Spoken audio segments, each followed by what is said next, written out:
Class 11th या 12th में enter कर चुके हो और जेईई या नीट की प्रिपरेशन कर रहे हो, तो तुमने अपनी पूरी प्रिपरेशन जर्नी की बेस्ट वीडियो पे क्लिक कर दिया है, क्योंकि हर एक डाउट, हर एक क्वेश्चन का आंसर अब मैं नहीं, खुद ऑल इंडिया रैंक होल्डर्स दे रहे होंगे।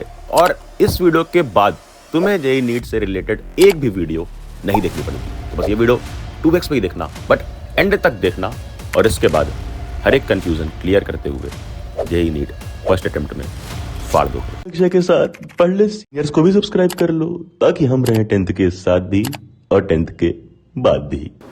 दोनों के कुछ फायदे और कुछ नुकसान है, बट अगर मुझे कुछ एक चूज करना होगा तो I will prefer offline on online, because online में यू आर सेल्फ डिपेंडेंट, और एक कनेक्टिविटी जो होती है टीचर्स के साथ में, जो मैंने कहा वो काफी इंपॉर्टेंट होती है, वो मिलती है। थोड़ा मोटिवेशन भी उनसे ही मिलता है तुम्हें, अदरवाइज ऑनलाइन में तुम डीमोटिवेटेड हो, नहीं पढ़ रहे हो, किसी को कोई फर्क नहीं पड़ेगा, एंड तुम उस ट्रैप से बाहर नहीं आ पाते हैं। साथ ही साथ में एक कंपटीशन के बारे में पता रहता है कि आसपास क्या चल रहा है, कैसे बच्चे प्रिपेयर कर रहे हैं, स्पेशली जो हमारे सेम टीचर्स के साथ में पढ़ रहे हैं वो कैसा परफॉर्म कर रहे हैं, उससे भी एक आइडिया लगता है कि जो हमारा सिलेबस जा रहा है वो सही ट्रैक पे जा रहा है, कैसा जा रहा है। तो मतलब एक होलसम फीलिंग आती है in offline coaching rather then in online coaching. And online में तुम डिस्ट्रैक्ट भी हो जाओगे तो कोई बताने वाला नहीं होता, या कोई गाइड नहीं कर पाता उस तरीके से पर्सनली तुम्हें, तो वो चीज लैक करती है ऑनलाइन में, जो कि काफी बड़ा फैक्टर है। अदरवाइज बहुत ही ईजी हो जाता है जेईई क्रैक करना, बिकॉज ऑनलाइन मटेरियल बहुत सारा अवेलेबल है, but it's not that easy. सिर्फ मटेरियल से और सिर्फ पढ़ने से क्रैक नहीं हो पाता है IIT. It's about routine and continuity, और सेम पेस पे पढ़ना भी काफी ज्यादा मैटर करता है। तो आई थिंक ऑनलाइन से बेटर है ऑफलाइन। पर मेरी एक स्ट्रेटेजी थी हमेशा से कि जब भी टीचर्स पढ़ाते थे उस टाइम पे तो मैं अपना लिख ही लेती थी जो भी मुझे लिखना है, साथ ही में मैं अपने लैंग्वेज में, जो तुम्हारी मदर टंग होती है, उसमें लिखते हो तो ज्यादा अच्छे से याद रहता है। अगर कोई ऐसी चीज है जो टफ है या फिर इंपॉर्टेंट पॉइंट है, तो उसको तुम अपने नॉर्मल लैंग्वेज में, जैसे तुम अपने दोस्त के साथ बात कर रहे हो, वैसे उस चीज को हाईलाइट करके लिख लोगे, तो जब तुम नोट्स पढ़ते हैं तो वो चीज दिमाग में रिटेन रह जाती है। साथ ही में नोट्स बनाने के बाद में मैं उसके एंड में 2 या 3 पेजेस छोड़ देती थी, ताकि नोट्स जो सर बनवा रहे हैं वो तो कॉमन नोट्स है, वो सबके पास होने हैं, बट हमें अगर अपना रिजल्ट एक्सेप्शनल चाहिए तो हमारे नोट्स या हमारे प्रिपरेशन में कुछ तो ऐसा एक्सेप्शनल होना चाहिए जो बाकियों से अलग हो। एंड एक हार्ड फैक्ट बताऊं, तुम में से जितने भी लोग जेईई के लिए प्रिपेयर कर रहे हो, उसमें 80% लोग आगे एम्प्लॉयबल भी नहीं होते हैं। क्यों? क्योंकि आज भी हर एक कॉलेज में चल रहा है वही ओल्ड करिकुलम, बट आज डिमांड है रोबोटिक्स की, एआई एप्लीकेशंस की, ग्लोबल लेवल कोडिंग कॉम्पिटिशंस की, जो सब ट्रूली पॉसिबल कर रहा है न्यूटन स्कूल ऑफ टेक्नोलॉजी। कैसे? क्योंकि यहां पर फर्स्ट ईयर से बाकी कॉलेजेस की जैसे सिर्फ पीसीएम नहीं पढ़ाते हैं, इंस्टेड फर्स्ट ईयर से ही कोडिंग पढ़ाई जाती है, और यहाँ के first year students global level coding competitions जैसे आईसीपीसी फोड़ रहे हैं, और तो और गूगल के साथ ग्लोबल इंटर्नशिप जीएसओसी की तैयारी कर रहे हैं, एंड अलग अलग प्लेटफॉर्म्स के लिए एआई एप्लीकेशंस, कोडिंग कॉम्पिटिशंस और फ्रंट एंड प्रोजेक्ट्स बना रहे हैं। International study trips, startup incubation and funding जैसी बहुत सारी फैसिलिटीज हैं, जिससे तुम फ्यूचरिस्टिक वर्ल्ड के लिए खुद को अभी से प्रिपेयर कर सकते हो। अभी से कैसे? सिंपल सी एक लिंक डिस्क्रिप्शन में दी है, जहां क्लिक करोगे रजिस्टर कर लो एनसेट के लिए, यानी इनके टेस्ट के लिए, और 20 अप्रैल को टेस्ट है। लास्ट डेट है रजिस्टर करने का 19 अप्रैल। रजिस्टर करके वो टेस्ट दो। अगर तुमने पीसीएम लिया है तो खुद को जरूर रजिस्टर करना और खुद को फ्यूचरिस्टिकली रेडी करना न्यूटन स्कूल के साथ। Link is in the description. तो यार बैकलॉग्स पे मैं कहना चाहूंगा कि तुम्हें कोशिश करनी है कि बैकलॉग्स आए नहीं तुम्हारे। Backlogs are the worst thing you want. मतलब तुम्हें सबसे पहले क्या करना है, सबसे पहले क्लास में अटेंटिव रहना है। सेकंड थिंग, रेगुलर रहना है, सारा होमवर्क टाइम टू टाइम करते रहना है। इससे बैकलॉग्स बनेंगे नहीं। कोशिश करना कि बैकलॉग्स ना के बराबर है, क्योंकि आगे की स्टडीज थोड़ी ज्यादा बढ़ती जाएगी, काम तुम्हारा वर्कलोड बढ़ता जाएगा, तो बैकलॉग्स क्लियर करना थोड़ा थोड़ा मुश्किल होता जाएगा। तो शुरुआत में तुम्हारा इजी रहेगा 11th का स्टार्टिंग, तो कोशिश करना जल्दी से जल्दी करते रहो और बैकलॉग्स बने ही ना। And in if any case अगर तुम्हारे बन रहे हैं बैकलॉग्स, तो कोशिश करना कि देखो क्या होता है कि क्लासेस वगैरह वीकेंड्स पे नहीं होती, तो तुम सैटरडे संडेज को ऐसा कर सकते हो कि बैकलॉग्स का वो टाइम लगा लो और बैकलॉग्स उस टाइम पे क्लियर करो। एंड बात करें रिवीजन की, फॉर एग्जांपल अगर 12th में आ गए और 11th का रिवाइज करना है, या फिर 11th के एंड तक आ चुके हो और 11th की स्टार्टिंग का रिवाइज करना है, तो तुम ऐसा कर सकते हो कि हर डे वीक डेज के अंदर भी थोड़ा सा टाइम अपना रिविजन के लिए एलोकेट करो, थोड़ा सा टाइम, ताकि वो पुराने चैप्टर्स तुम भूल ना जाओ, क्योंकि भूलते हैं, रियली बिलीव मी, तुम 2-3 महीने बाद ही भूल सकते हो।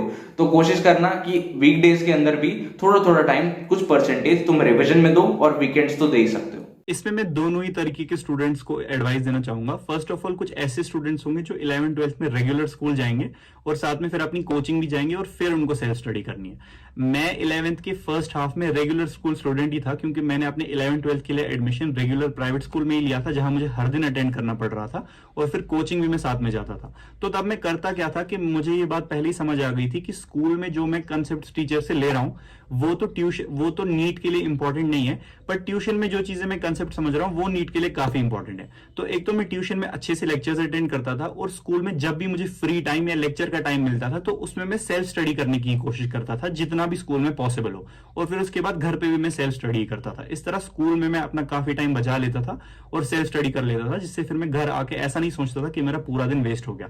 ये पहले कुछ महीने की बात है जब 11th में मैं रेगुलर स्कूल जाता था। लेकिन जैसा कि आप लोगों को पता होगा कि 2020 और 2021 में फिर अचानक कोविड आउटब्रेक हो गया, जिसकी वजह से पैंडेमिक की वजह से सारी क्लासेस ऑनलाइन शिफ्ट हो गई। तो इस आधे साल के बाद मैंने अपने बाकी का 1.5 साल रेगुलर स्कूल होने के बावजूद भी डमी स्कूल की तरह ही एंजॉय किया, क्योंकि फिर मुझे स्कूल नहीं जाना पड़ता था और ऑनलाइन क्लासेस में बस ज्वाइन करके रख लेता था, पर पढ़ता मैं सेल्फ स्टडी के साथ ही था। तो बेस्ट बुक्स की अगर हम बात करें तो मैं आपको एक चीज़ बताऊंगा कि जो कि काफ़ी ज़्यादा इंपॉर्टेंट है, कई सारे बच्चों को नहीं पता होती, कि देखो क्या होता है, जितने भी कोचिंग इंस्टीट्यूट्स होते हैं उनकी बुक बहुत ज़्यादा ऑप्टिमाइज होती है पर्टिकुलर कंपटीशन के लिए। जैसे नीट की जो उनकी किताब होगी वो ऑप्टिमाइज रहती है काफ़ी ज़्यादा। बाकी जो हम ऑथर्स की बुक लेते हैं जैसे कि एस शर्मा, DC पांडे, ये इतनी ऑप्टिमाइज नहीं रहती है एक पर्टिकुलर एग्जाम को रिलेटेड। ये एंड हमने ऑलरेडी पढ़लक्ष्य से एंड्रॉयड ऐप पे फ्री ऐप है, इंस्टॉल कर लो। वहाँ पे हर स्ट्रीम के लिए अच्छे खासे digital notes designed bye experts and approved by toppers बनवा दिए हैं, हर एक चैप्टर के, हर एक सब्जेक्ट के। बट अगर मैं तुमसे ऑनेस्टली बताऊं कि नोट्स जेईई नीट के लिए कैसे चाहिए होते हैं, तो चाहिए होते हैं डिटेल्ड एक्सपीरियंस क्लासरूम नोट्स। मतलब डिटेल्ड होने चाहिए, उनके अंदर एक्सप्लेनेशन हो, शॉर्ट ट्रिक्स हो और क्वेश्चन सॉल्व हो, और एक्सपीरियंस टीचर्स के द्वारा बनवाए गए होने चाहिए, जिसमें उनके कोटेड लाइंस होनी चाहिए जो वो क्लासरूम में पढ़ाते वक्त बोल रहे हैं। और एग्जैक्टली कोटा के टॉप बैच की टॉप क्लासरूम स्टूडेंट्स के द्वारा बनाए गए नोट्स तुम्हें बहुत ही नॉमिनल प्राइस पे मिल जाएंगे अपने सेम पढ़लक्ष्य एंड्रॉयड ऐप पे। जाना, क्लास 11th के अंदर बैचेस के अंदर कोटा नोट्स नाम के एक बैच मिलेगी, जहां पे तुम्हें कूपन कोड यूज करोगे तो सिर्फ और सिर्फ 499 में तीनों सब्जेक्ट के जेईई मेंस प्लस एडवांस के फुल सिलेबस के कोटा नोट्स, डिटेल्ड नोट्स मिल जाएंगे। लिंक डिस्क्रिप्शन में है, अभी जाकर ले लो, क्योंकि ये ऑफर सिर्फ 24 आवर्स तक के लिए रहने वाला है। कंटिन्यूअसली आपने टेस्ट दिए थे शुरू से एंड तक में, या फिर एंड में ही वो जो मॉक टेस्ट दिए जो आप बता रहे हो एंड में ही दिए रखे? मैंने शुरू से टेस्ट दिए थे। कुछ टेस्ट मेरे कोचिंग के जो जनरली होते थे या मेरे सर कंडक्ट करवाते थे वो किए थे। साथ ही में मैंने I guess in mid preparation मैंने एलन की टेस्ट सीरीज स्टार्ट कर दी थी। सो एलन के कुछ टेस्ट होते थे बीच बीच में, बहुत ही कम थे वो नंबर्स में, बट हाँ कुछ बीच बीच में टेस्ट हुए थे उनके, तो वो टेस्ट दिए थे। उसके अलावा लास्ट में उनके काफी सारे टेस्ट होते थे, तो वो टेस्ट, साथ ही में जितने भी PYQs होते थे 2-3 साल पुराने, वो सारे मैंने in form of online test दिए थे। एंड उसके अलावा जो मेरे खुद के कोचिंग की जो भी JEE mains related test series थी, तो वो भी मैंने अटेम्प्ट करी थी। टेस्ट एनालिसिस से पहले एक पॉइंट में बताना चाहूंगा कि जब मैं मॉड्यूल्स में अपने क्वेश्चन सॉल्व करता था, और तो कुछ ऐसे क्वेश्चंस होते थे जिनमें मैं या तो स्ट्रगल कर रहा था, या तो मुझे वो क्वेश्चन सॉल्व करने के बाद फील हुआ कि ये काफी कंसेप्चुअल क्वेश्चन है, या फिर मैं वो सॉल्व ही नहीं कर पाया। तो इन टाइप के क्वेश्चंस को मैं ऑलरेडी मार्क करके रख लेता था आफ्टर चेकिंग देयर सॉल्यूशंस और सॉल्विंग देम। और फिर जब 1-2 हफ्ते कंप्लीट होने के बाद टेस्ट से बिल्कुल पहले का टाइम आता था, तब मैं सिर्फ और सिर्फ वो मार्क किए हुए क्वेश्चंस ही सॉल्व करता था, जिससे मेरे सारे कंसेप्ट अल्टीमेटली रिवाइज हो जाते थे, क्योंकि वो क्वेश्चंस होते ही इतने ब्रेन ट्विस्टिंग थे। तो इससे मेरा टाइम भी वेस्ट नहीं होता था और मैं इजी क्वेश्चंस पे बिल्कुल भी दिमाग नहीं लड़ाता था। बस यही क्वेश्चन सॉल्व करके मैं टेस्ट के लिए 100% प्रिपेयर कर देता था अपने आप को। और फिर टेस्ट देने के बाद सबसे इंपॉर्टेंट चीज जो आती है जिससे आपको टेस्ट का फायदा होने वाला है, वो है टेस्ट का एनालिसिस। तो मैंने क्या किया हुआ था कि मैं टेस्ट के एनालिसिस पे सबसे ज्यादा टाइम देता था। मैंने अपनी एक नोटबुक प्रॉपर बनाई हुई थी, जिसको मैं मिस्टेक नोटबुक बोलता था, और उसमें मैं अपने हर एक टेस्ट का जो मैं देता था, की चेक करने के बाद अपना स्कोर लिखता था, अपने सब्जेक्ट वाइज स्कोर्स लिखता था, और अपने रिमार्क्स लिखता था कि मैंने कैसा परफॉर्म किया, पिछली बार से बेटर या वर्स परफॉर्म किया, और अब मुझे कैसे आगे इंप्रूव करना है। फिर उसके बाद अपने हर सब्जेक्ट में जो जो मैंने मिस्टेक्स की हुई थी, उन मिस्टेक्स को मैं एक तो अपनी एनसीईआरटी पर भी मार्क करता था और अपनी मिस्टेक नोटबुक पर भी in the form of sentences लिखता था। फिर अगले हर टेस्ट से पहले मैं सिर्फ अपनी मिस्टेक कॉपी रिवाइज करके चला जाता था। तो जब भी फुल मॉक टेस्ट में वो सवाल फिर से रिपीट होते थे, वो मुझसे कभी गलत नहीं होते थे, क्योंकि मैं वो टेस्ट से जस्ट 10 मिनट पहले रिवाइज करके आया होता था। और ये सिर्फ मिस्टेक नोटबुक की वजह से पॉसिबल हुआ। और वो मिस्टेक नोटबुक इतनी कॉम्पैक्ट और इतनी प्रिसाइज थी कि मुझे वो पूरी नोटबुक पढ़ने में सिर्फ 10 से 15 मिनट का टाइम लगता था। इनफैक्ट अपने नीट एग्जाम से पहले भी मैं वो मिस्टेक नोटबुक पढ़ के गया था, और एटलीस्ट 12 to 15 क्वेश्चंस डायरेक्टली उस मिस्टेक नोटबुक से भी मेरे एक्चुअल नीट एग्जाम में आए थे। एंड 2 साल मेहनत करने के बाद जब आईआईटी मिलती है उसकी फील होती है और वो अलग ही होती है, क्योंकि आईआईटी में जाके तुम्हारे इतने मजे होते हैं कि फॉर एग्जांपल मैं कंपैरिजन करना चाहूंगा कि जो लोग मेहनत नहीं करते हैं तो वो उनका क्या होता है, यार 2 साल मेहनत नहीं की और 4 साल वो एक अच्छे कॉलेज में नहीं जाते, तो उन्हें 4 साल मेहनत करनी पड़ती है प्लेसमेंट के लिए बहुत ज्यादा।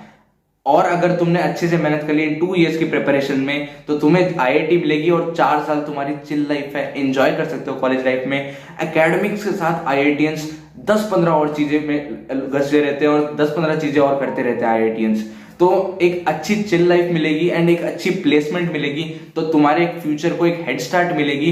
एंड बहुत ज्यादा एस्पेक्ट्स हैं जहां पे आईआईटियंस को एक बेनिफिट मिलता है, एक हेड स्टार्ट मिलती है, तो तुम्हें एक अलग ही फील होगी आईआईटी में आने की। और ये 2 इयर्स की जो प्रिपरेशन है वो वर्थ इट होएगी। एक एक सेकंड, एक एक टाइम, एक एक मिनट तुम्हारा दिया हुआ आईआईटी की प्रिपरेशन में, वो सारी चीज वर्थ इट होएगी। तुम्हें 2 साल बाद जो आईआईटी मिलेगी उसकी फील ही अलग होती है। आई होप ये वीडियो तुम्हें पसंद आई। अगर डिटेल में देखना है कि टॉपर्स ने क्या रिकमेंड किया है, क्या बताया है, तो ये सारे इंटरव्यूज की लिंक डिस्क्रिप्शन में दे दूंगा। फुल इंटरव्यूज जाकर देख सकते हो। और इसके बाद अपना पढ़लक्ष्य ऐप जरूर इंस्टॉल कर लेना, जहां पर तुम्हें digital notes free of cost मिल ही रहे हैं। कोटा नोट्स बहुत ही कम प्राइस पे मिल रहे हैं कूपन कोड यूज करने के बाद। तो जा पढ़लक्ष्य ऐप इंस्टॉल कर, नोटिफिकेशन छेड़ दे कि अगली कोई वीडियो मिस ना हो, एंड देन जा पढ़ ले।